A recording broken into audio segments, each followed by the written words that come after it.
Good afternoon, salmon class. We're glad that you are here. Hola and Feliz Cinco de Mayo. I wanted to check in with you guys and let you know that today I am feeling very, very happy that we get to celebrate fun sunny days with our friends.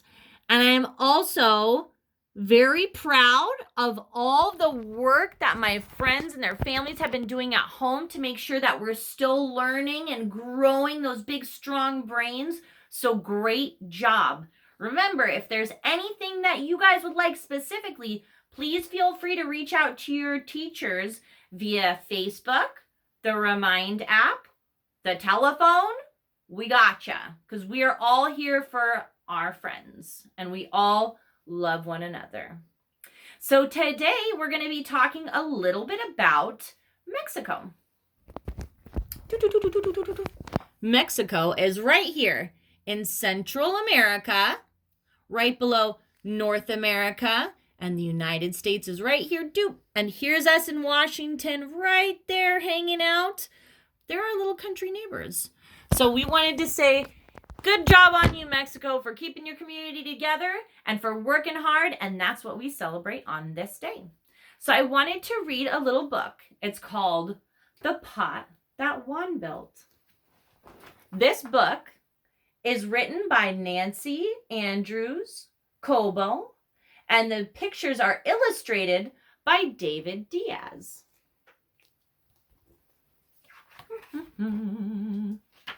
The pot that Juan built.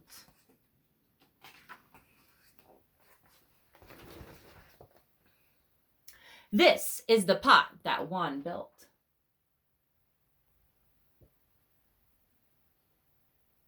Juan Quezada was born in Santa Barbara, Tutuaca, Mexico.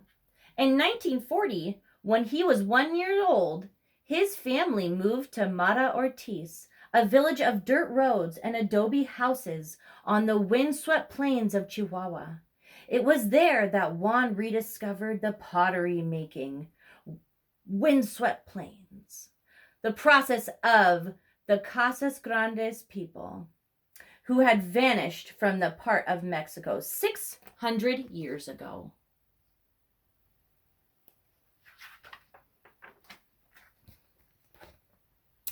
There are the flames, so sizzling hot, that flickered and flared and fired the pot.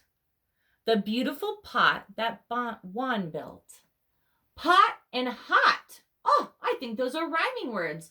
And remember, fire safety. When we see a fire, we get an adult. Just as a side note, we never touch us very hot. Juan became a professional potter in the 1970s. Before that, he worked as a farm laborer, a railroad hand, and a sharecropper, and even a boxer. He has never been afraid of hard work and takes pride using prehistoric methods and natural materials in his pottery making. Juan taught 8 of his 10 brothers and sisters and many of his neighbors how to make pots. They all developed their own special styles. Juan's discovery changed Mata Ortiz from an impoverished village of poorly paid laborers into a prosperous community of working artists. Wait a second. Are we builders and artists too? Yeah, we are. Because remember, we made our own maracas in class that we sent home in our packets. And we also made our own pot. Don't forget, we planted our own flowers and we made our own pot through our egg cartons. Juan kind of sounds like us.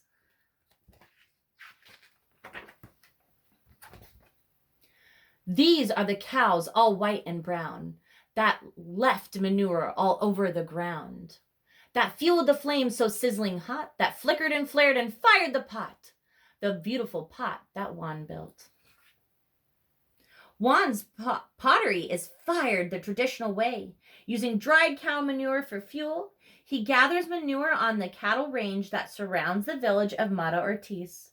In his experiments, Juan learned that manure from cows that eat grass rather than commercial feed burns at the best temperature to turn his clay pots into perfectly fired works of art. Wow, look at the animals and the people working together to create something beautiful and useful. This is the brush of hair from his head that spread the paints all black and red, that colored the pot for all to admire before it was baked in the cow manure fire. The crackling flame so sizzling hot that flickered and flared and fired the pot, the beautiful pot that Juan built. I wonder if you guys can name some of the rhyming words that are happening here. I see, what about head and red? Oh, those sound like rhyming words. Or admire, which means to really love something or appreciate something. Admire and fire. Oh, those are rhyming words. I wonder what else you guys can see. Juan makes paint out of local minerals such as black, manganese, and red iron oxide. He makes paint brushes from human hair. He says that some of his best brushes are fashioned from children's hair, especially his granddaughters. Since very little hair is used to make a paintbrush, no one minds giving Juan just a little bit to design a pot. Wow, that's very resourceful. He's using what he has in his environment to make something, which is something that a lot of us have to do during this time when we can't go out grocery shopping to find supplies. That's why we're using what's in our house to create art and create toys and create maybe a pot. These are the rocks of red and black, brought down from the mountain on burro back, to make into paint all black and red, spread with a brush of hair from his head, that colored the pot for all to admire before it was baked in the cow manure fire, the crackling flame so sizzling hot that flickered and flared and fired the pot, the beautiful pot that Juan built. When he was 12 years old, while bringing firewood down from the hills on his burro, Juan found his first potsherds. They were pieces of broken pottery from the ancient Casas Grandes city of Paquime, which was located 15 miles from present-day Mata Ortiz. The potsherds inspired Juan to create something similar. Even though he had never seen a potter at work, Juan began experimenting with local materials. His mother declared that he was always covered in dirt of many colors from his experiments with minerals and clay. And we kind of explore when it comes to clay with our Play-Doh. We can kind of shape our Play-Doh, how we shape our clay. This is the tool that's made out of bone that rubbed the pot until it shone, and glittered and glowed, and glistened and glimmered, and gleamed and beamed and sparkled and shimmered, to show all the paints all black and red, spread with a brush of hair from his head, that colored the pot for all to admire, before it was baked in the cow manure fire. The crackling flame so sizzling hot, that flickered and flared and fired the pot, the beautiful pot that Juan built. After his clay pots dry, Juan polishes them before he applies the paint. To polish his pots, Juan uses animal bones, smooth stones, and even dried beans. Animal bones are abundant because of the deer hunting and cattle ranching that help feed the people of Mata Ortiz. Smooth stones are available in the Palanganas River, which runs along the eastern boundary of town. Of course, dried beans can be found in any kitchen in the village. You might have some dried beans in your cupboard too.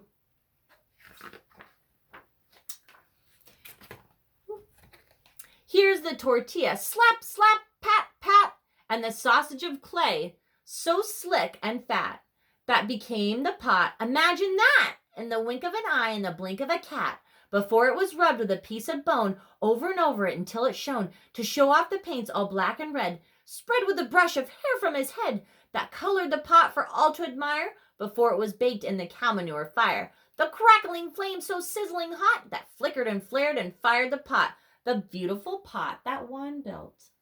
Wow, look at his shaping with his hands. Juan hand builds all his pots. He begins by patting out a flat piece of clay he calls tortilla, which becomes the bottom of the pot. He then rolls out a sausage-shaped piece of clay called a chorizo and presses it onto the edge of the tortilla, pinching and pulling up to become the walls of the pot. Juan makes his pots in a small workroom behind the house, often in the company of chickens and his calico cat. There's his cat right there, Gato. Meow. This is the clay all squishy and white, dug in the hills from morning till night to make the tortilla slap, slap, pat, pat, and the sausage of clay so slick and fat that become the pot. Imagine that in the wink of an eye and the blink of a cat. Before it was rubbed with a piece of bone, over and over until it shone, to show off the paints all black and red, spread with a brush of hair from his head that colored the pot for all to admire. Before it was baked in the cow manure fire, the crackling flame so sizzling hot that flickered and flared and fired the pot, the beautiful pot that Juan built. What's he doing now? Juan says his painted designs look best on barro blanco, a pure white clay he digs in the Sierra Madre Mountains above Mata Ortiz. He uses the ancient designs of Casas Grandes potters for inspiration, but he doesn't copy them. Juan never plans the decoration in advance. He lets the pattern develop as he paints it on the clay pot. Kind of like we all make our own designs in our own ways, how we like to make them, and that's okay. And it sounds like he's making a pattern, kind of like our boom, boom, pow, boom, boom, pow. That's a pattern. That's a pattern with song. How's he making a pattern with designs? I bet you guys could show me that. Show us, your teachers, all the cool patterns you're making at home too. There are the ants that led the way and showed Juan a vein of special clay, the very best clay all squishy and white, dug in the hills from morning till night, to make the tortilla slap, slap, pat, pat, and the sausage of clay so slick and fat that became the pot. Imagine that in the wink of an eye and the blink of a cat. Before it was rubbed with a piece of bone, over and over until it shone, to show off the paints all black and red, spread with a brush of hair from his head that colored the pot for all to admire. Before it was baked in the cow manure fire, the crackling flame so sizzling hot that flickered and flared and fired the pot, the beautiful pot that Juan built. One day while Juan was out searching for minerals and clay, he noticed a colony of ants burdened with tiny cargoes of white material. Looking closely, Juan realized that the ants were transporting bits of clay from underground up to the edge of the anthill. So Juan dug a hole near the anthill and unearthed a vein of white clay, the finest clay he had ever seen. And notice how Juan is not touching the ants. He's not disrupting their line, because ants actually can get a little bit climby. So you want to make sure that you're using your observation eyes and keeping a safe distance. This is the cock that crowed at dawn, that greeted the village and woke up Juan to ride the range at break of day, gathering rocks and hunting for clay, the very best clay all squishy and white, dug in the hills from morning till night, to make the tortilla slap, slap, pat, pat, and the sausage of clay so slick and fat. That became the pot. Imagine that in the wink of an eye and the blink of a cat. Before it was rubbed with a piece of bone, over and over until it shone, to show off the paints in black and red, spread with a brush of hair from his head that colored the pot for all to admire. Before it was baked in the cozy manure fire, the crackling flame so sizzling hot that flickered and flared and fired the pot. Juan gave away his first pots as gifts to family and friends. Today his work is exhibited in museums and art galleries all over the world. In 1999, Mexico's President Ernesto Zedillo presented Juan with the National Arts and Science Award, the highest honor for any artist in Mexico. Pope John Paul II received a Juan Quezada pot as a gift from the people of Mexico. In spite of his fame and wealth, Juan cherished most of all the time he spends in solitude, exploring the hills above Mata Ortiz in search of minerals and clay. If he is very quiet, Juan says, very quiet, the voices of the ancient potters can still be heard. So let's listen with our ears. There's A lot of things we can hear when we stop and listen. The beautiful pot that Juan built. Look at that beautiful pot that he built. The end. Now think of what kind of things can you build at home. Maybe it's not a pot, because I know we already kind of made our pot when we had our flower project. Maybe it's something different. Maybe we want to, instead of taking clay from outside, we can take a big pile of dirt and create something out of that. I want to see, what can you guys think of? What are some cool projects that we can do at home with some of the things that we have around the house? And if I can't do a project, because I'm thinking, I don't want to do a project right now, maybe I want to ayudar mi familia. I want to help my family around the house. So maybe I'll do some cleaning here and there. Maybe I'll put my toys away. Put my toys away over here. What are other things we can do to keep ourselves busy, but our brains growing strong? So I will check in with you guys a little bit later. And like I said, let us know if you want anything in your packets. All right, guys, keep earning those fish at home and doing some great jobs. We'll talk to you later. Bye.